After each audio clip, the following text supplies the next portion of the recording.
In the meantime, there exist certain facts.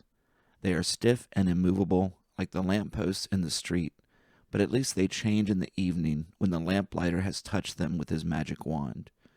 Then they light up like big soft sunflowers in the narrow borderland between night and day, when all the people move so quietly and slowly as if they were walking on the bottom of the green ocean. Facts never light up, and they can't soften hearts like Ditlevsen, which was one of the first books that I read. It's a social novel, says my father pedantically, and that probably is a fact, but it doesn't tell me anything, and I have no use for it. Nonsense, says my mother, who doesn't care for facts either, but can more easily ignore them than I can. Whenever my father, on rare occasions, gets really mad at her, he says she's full of lies, but I know that's not so. I know every person has their own truth, just as every child has their own childhood. My mother's truth is completely different from my father's truth, but it's just as obvious as the fact that he has brown eyes, while hers are blue. Fortunately, things are set up so that you can keep quiet about the truths in your heart, but the cruel gray facts are written in the school records and in the history of the world and in the law and in the church books. No one can change them, and no one dares to try either. Not even the Lord, whose image I can't separate from Prime Minister Stannings, even though my father says that I shouldn't believe in the Lord, since the capitalists have always used him against the poor. Therefore, I was born on December 14th, 1918, in a little two-room apartment in Vesterbro in Copenhagen. We lived at Heidelberg 30A. The A meant that it was in the back building. In the front building, from the windows of which you could look down on the street, lived the finer people. Though the apartments were exactly the same as ours, they paid 2 kroner more a month in rent. It was the year that the World War ended and the 8-hour day was instituted. My brother Edvin was born when the World War began and when my father worked 12-hour days. He was a stoker, and his eyes were always bloodshot from the sparks from the furnace.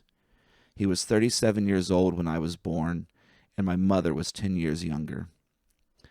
My father was born in Nykøbing Mors. He was born out of wedlock, and he never knew who his father was. When he was 6 years old, he was sent out as a shepherd boy, and about the same time his mother married a potter named Flautrup.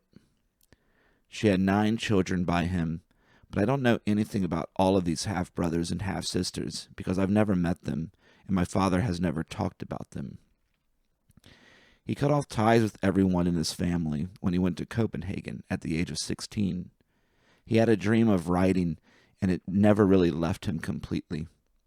He managed to get hired as an apprentice reporter with some newspaper or other, but for unknown reasons, he gave it up again. I know nothing of how he spent the 10 years in Copenhagen until, at 26, he met my mother in a bakery on Tordenskjoldegade. She was 16, a salesgirl in the front of the shop where my father was a baker's assistant. It turned out to be an abnormally long engagement that my father broke off many times when he thought my mother was cheating on him. I think that most of the time it was completely innocent. Those two people were just so totally different, as if they each came from their own planet. My father was melancholy, serious, and unusually moralistic, while my mother, at least as a young girl, was lively and silly, irresponsible and vain. She worked as a maid at various places, and whenever something didn't suit her, she would just leave.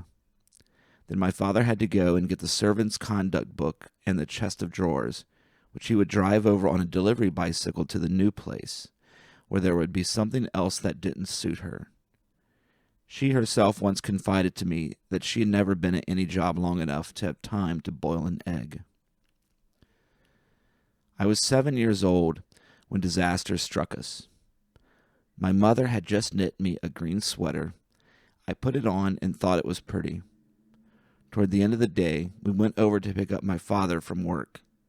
He worked at Riedel and Lindengard on Kingesgade. He had always worked there, that is, for as long as I had been alive. We got there a little too early, and I went and kicked at the mounds of melting snow along the curb while my mother stood leaning against the green railing, waiting. Then my father strode out of the gate, and my heart began to beat faster. His face was gray and funny and different. My mother quickly went up to him. "Ditlev," she said, "what's happened?" He looked down at the ground. "I've been fired," he said. I didn't know the word, but understood the irreparable damage. My father had lost his job. That which could only strike others had hit us.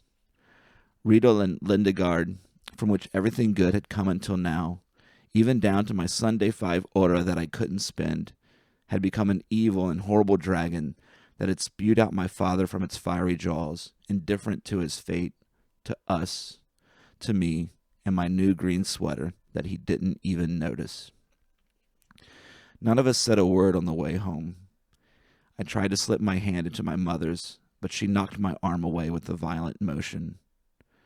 When we got into the living room, my father looked at her with an expression heavy with guilt. "Well, well," he said, stroking his black mustache with 2 fingers.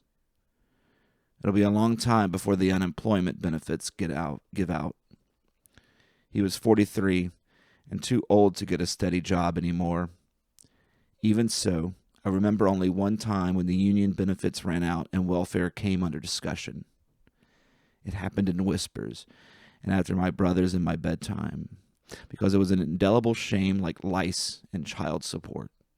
If you went on welfare, you lost your right to vote. We never starved either. At least my stomach was always full of something, but I got to know the half-starvation you feel at the smell of dinner coming from the doors of the more well-to-do, when 4 days you've been living on coffee and stale pastry, which costs 25 ore for a whole school bag full. I was the one who bought it. Every Sunday morning at 6 o'clock, my mother woke me up and issued her orders, which well hidden under the comforter in the marriage bed next to my father, who was still sleeping.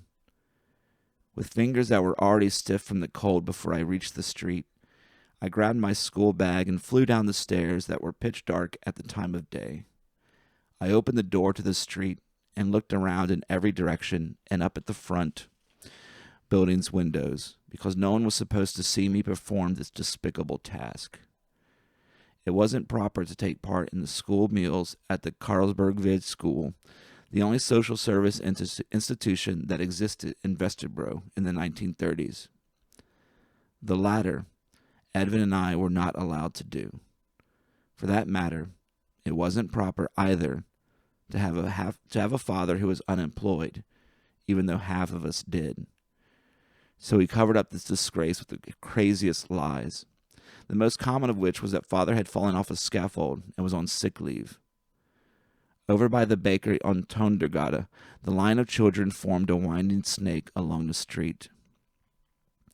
They all had bags with them, and they all jabbered on about how good the bread was at that particular bakery, especially when it was freshly baked.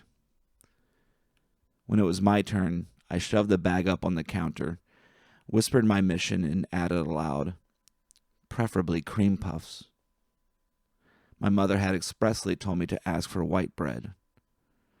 On the way home, I stuffed myself with 4 or 5 sour cream puffs, wiped my mouth on my coat sleeve, and was never discovered when my mother rummaged in the depths of the bag. I was never, or rarely, punished for the crimes I committed.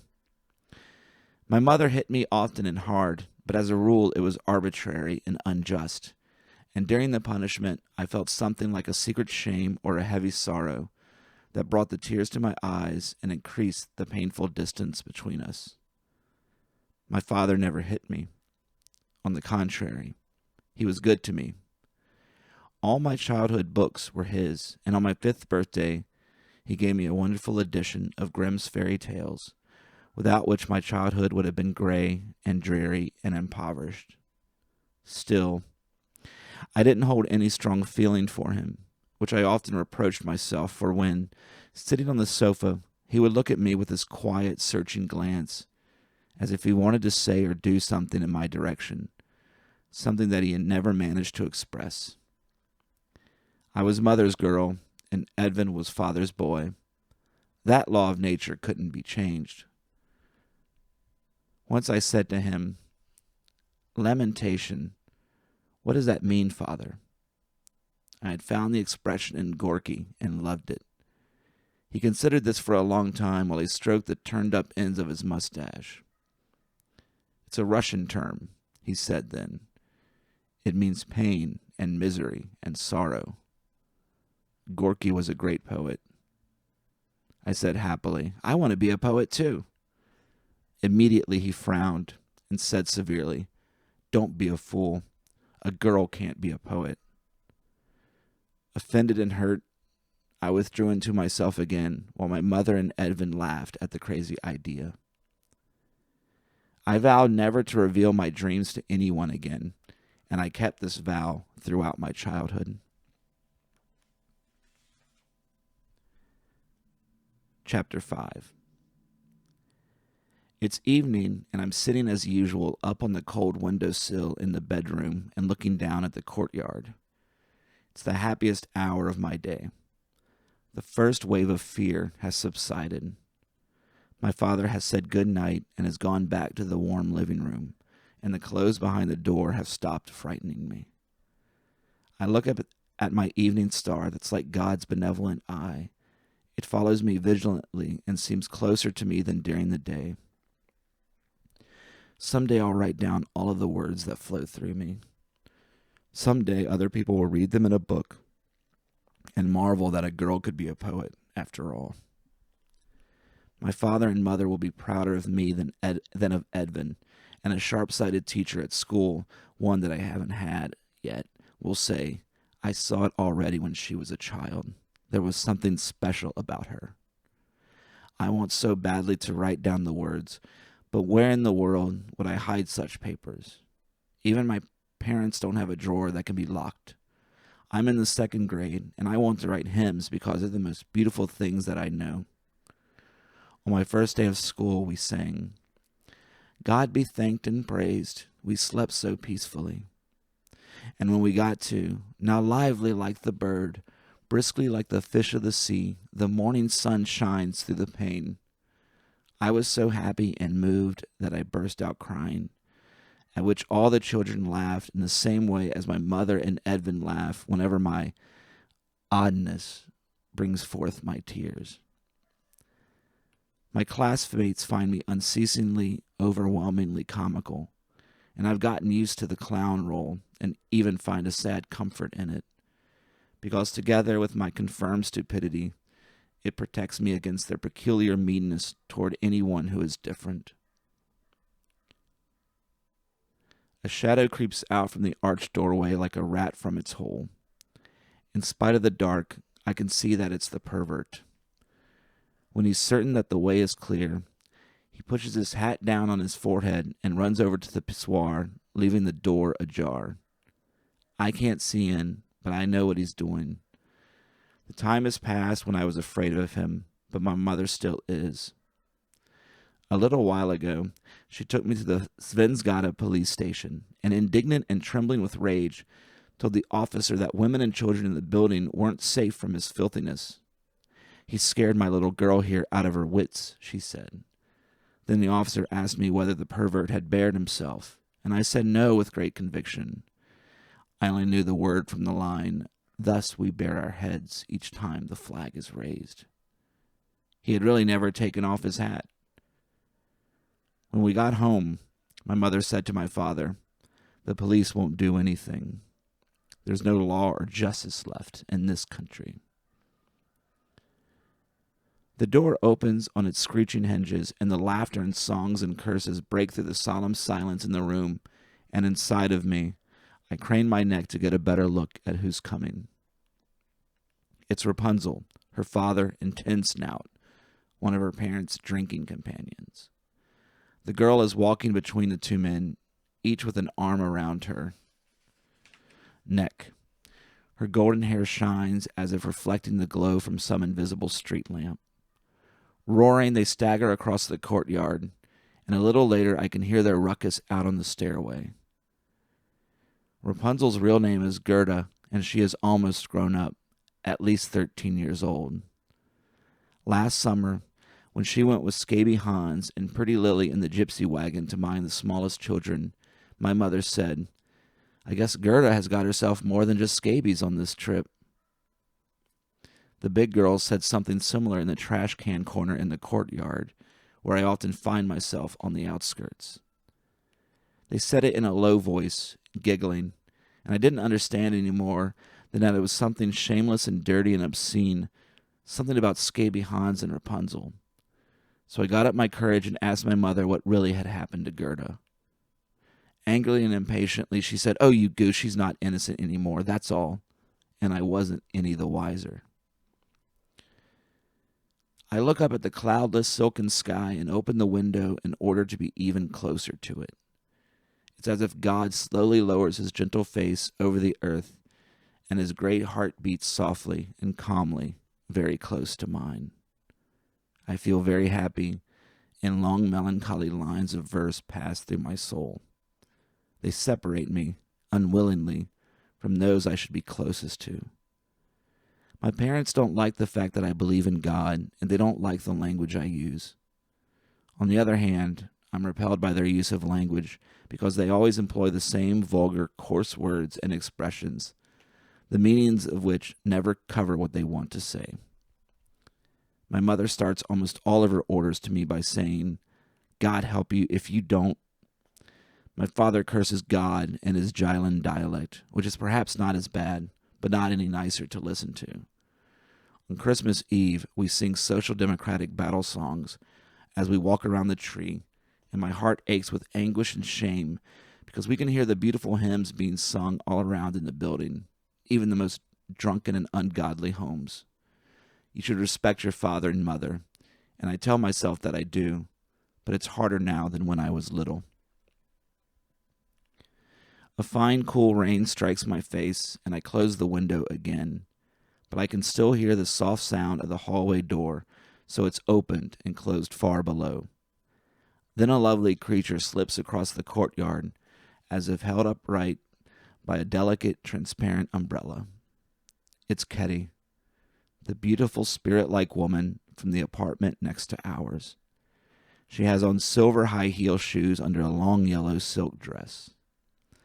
Over it she has a white fur that makes you think of Snow White. Ketty's hair is black as ebony, too. It takes only a minute before the arched doorway hides the beautiful sight that cheers my heart night after night.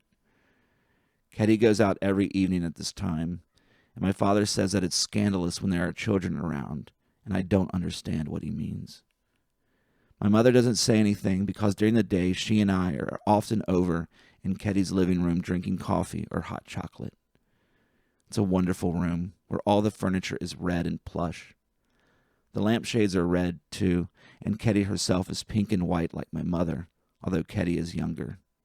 They laugh a lot, those two, and I laugh with them even though I seldom understand what's so funny. But whenever Ketty starts to talk to me, my mother sends me away because she doesn't approve of that.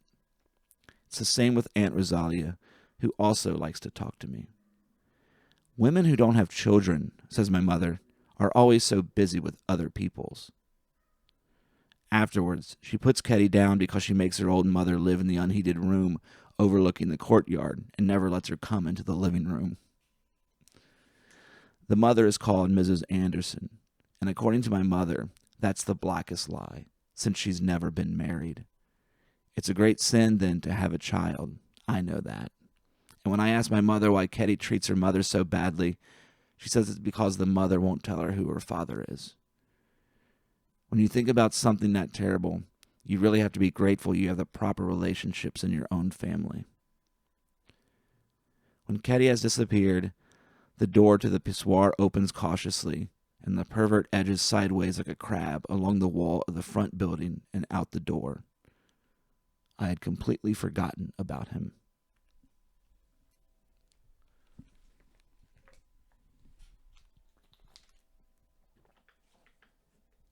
Chapter 6. Childhood is long and narrow like a coffin, and you can't get out of it on your own. It's there all the time, and everyone can see it just as clearly as you can see Pretty Ludwig's hair lip.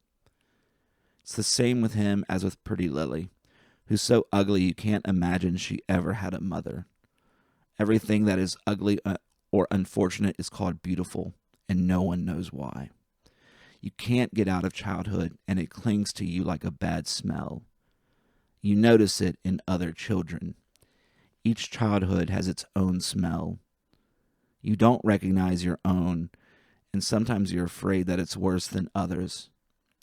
You're standing talking to another girl whose childhood smells of coal and ashes, and suddenly she takes a step back, and because she has noticed the terrible stink of your childhood. On the sly, you observe the adults whose childhood lies inside them, torn and full of holes like a used and moth-eaten rug no one thinks about anymore or has any other use for. You can't tell by looking at them that they've had a childhood, and you don't dare ask how they managed to make it through without their faces getting deeply scarred and marked by it. You suspect that they've used some secret shortcut and donned their adult form many years ahead of time. They did it one day when they were home alone, and their childhood lay there like 3 bands of iron around their heart, like Iron Hans in Grimm's fairy tale, whose bands broke only when his master was freed. But if you don't know such a shortcut, childhood must be endured and trudged through hour by hour, through an absolutely interminable number of years. Only death can free you from it, so you think a lot about death and picture it as a white-robed friendly angel who some night will kiss your eyelids so that they will never open again. I always think that when I'm grown up, my mother will finally like me the way she likes Edvin now, because my childhood irritates her just as much as it irritates me, and we are only happy together whenever she suddenly forgets about its existence. Then she talks to me the way she talks to her friends or to Aunt Rosalia, and I'm very careful to make my answers so short that she won't suddenly remember I'm only a child. I let go of her hand and keep a slight distance between us so she won't be able to smell my childhood either. It almost always happens when I go shopping with her on Istedgade. She tells me how much fun she had as a young girl. She went out dancing every night and was never off the dance floor. I had a new boyfriend every night, she says, and laughs loudly. But that had to stop when I met Ditlev. That's my father, and otherwise she always calls him father, just as he calls her mother or mutter. I get the impression there was a time when she was happy and different, that it all came to an abrupt end when she met Ditlev. When she talks about him, it's as if he's someone other than my father, a dark spirit who crushes and destroys everything that is beautiful and light and lively. And I wish that this Ditlev had never come into her life. When she gets to his name, she usually catches sight of my childhood and looks at it angrily and threateningly, while the dark rim around her blue iris grows even darker.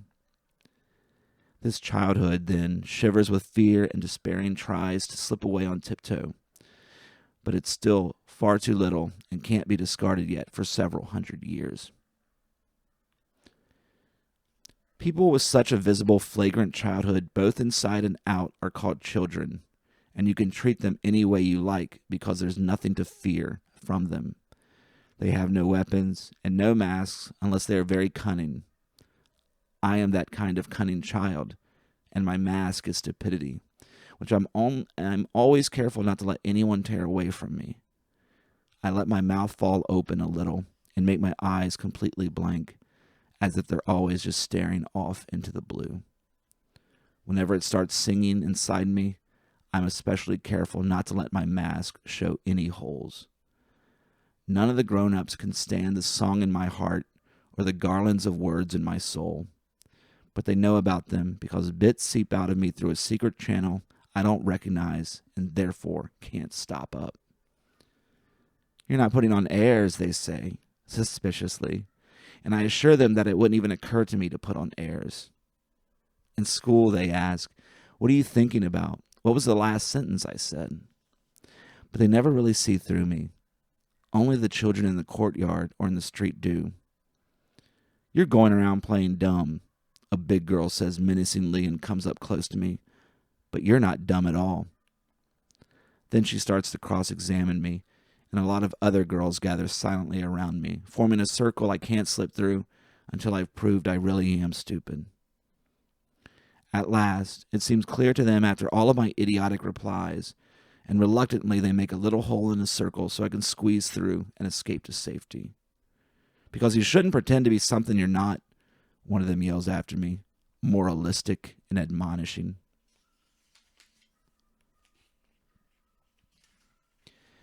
Childhood is dark, and it's always moaning like a little animal that's locked in a cellar and forgotten. It comes out of your throat like your breath in the cold, and sometimes it's too little, other times too big. It never fits exactly. It's only when it has been cast off that you can look at it calmly and talk about it like an illness you survived. Most grown-ups say that they've had a happy childhood, and maybe they really believe it themselves, but I don't think so. I think they've just managed to forget it. My mother didn't have a happy childhood, and it's not as hidden away in her as it is in other people. She tells me how terrible it was when her father had the DTs, and they all had to stand holding up to the wall so that it wouldn't fall on him. When I say that I feel sorry for him, she yells, "Sorry, it was his own fault. The drunken pig. He drank a whole bottle of schnapps every day, and in spite of everything, things were a lot better for us when he finally pulled himself together and hanged himself." She also says, "He murdered my 5 little brothers. He took them out of the cradle and crushed their heads against the wall." Once I asked my Aunt Rosalia, who is Mother's sister, whether this is true, and she says, "Of course it's not true. They just died.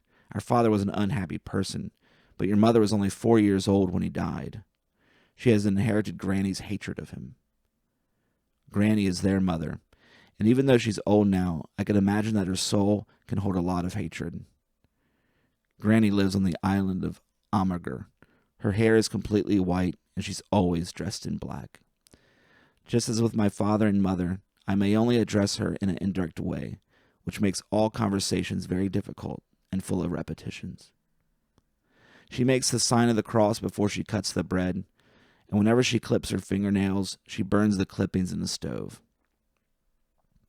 I ask her why she does this, but she says that she doesn't know. It was something her mother did.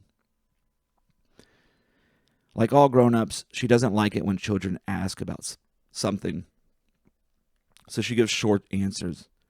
Wherever you turn, you run up against your childhood and hurt yourself because it's sharp-edged and hard, and stops only when it has torn you completely apart. It seems that everyone has their own, and each is totally different. My brother's childhood is very noisy, for example, while mine is quiet and furtive and watchful. No one likes it, and no one has any use for it. Suddenly it's much too tall, and I can look into my mother's eyes when we both get up. "You grow while you're asleep," she says. Then I try to stay awake at night, but sleep overpowers me, and in the morning I feel quite dizzy looking down at my feet. The distance has grown so great. "You big cow," the boys on the street yell after me, and if it keeps on like this, I'll have to go to Stormgulen where all the giants grow. Now childhood hurts. It's called growing pains and doesn't stop until you're 20. That's what Edvin says, who knows everything about the world and society too, like my father, who takes him along to political meetings my mother thinks will end in both of them being arrested by the police. They don't listen when she says things like that because she knows as little about politics as I do. She also says that my father can't find work because he's a socialist and belongs to the union, and that Stanin, whose picture my father has hung up on the wall next to the sailor's wife, will lead us into trouble one day. I like Stanin, whom I've seen and heard many times in Fallid Park. I like him because his long beard waves so gaily in the wind, and because he says comrades to the workers, even though he's prime minister and could allow himself to be more stuck up. When it comes to politics, I think my mother is wrong, but no one is interested in what girls think or don't think about such things. One day, my childhood smells of blood, and I can't avoid noticing it and knowing it. "Now you can have children," says my mother. "It's much too soon. You're not even 13 yet." I know how you have children because I sleep with my parents, and in other ways you can't help knowing it either. But even so, somehow I still don't understand, and I imagine that at any time I can wake up with a little child beside me. Her name will be Baby Maria, because it will be a girl. I don't like boys, and I'm not allowed to play with them either. Edvin is the only one I love and admire, and he's the only one I can imagine myself marrying. But you can't marry your brother, and even if you could, he wouldn't have me. He's said that often enough. Everyone loves my brother, and I often think his childhood suits him better than mine suits me. He has a custom-made childhood that expands in tune with his growth, while mine is made for a completely different girl. Whenever I think such thoughts, my mask becomes even more stupid, because you can't talk to anyone about these kinds of things, and I always dream about meeting some mysterious person who will listen to me and understand me. I know from books that such people exist, but you can't find any of them on my childhood street.